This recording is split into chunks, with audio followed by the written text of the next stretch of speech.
அடுப்பு ஆஃப் பண்ணிக்கலாம்.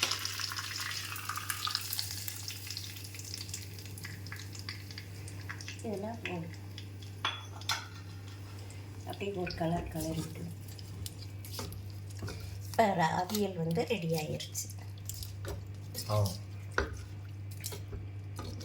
ஸோ இப்போ நமக்கு அடையும் அவியலும் இப்போ நமக்கு ரெடியாக இருக்குது. இப்போ இதுக்கு மேலே கொஞ்சம் கொத்தமல்லி தூவிகள். இப்போ அவியல் ரெடி. பாரம்பரிய உணவு தயார் பண்ணியிருக்கிறோம். பாசிப்பயிர் பசரட்டை, அவியல், நாட்டு சர்க்கரை, ஒரு டேஸ்ட்டுக்கு பசுமாட்டு நெய். இதை நம்ம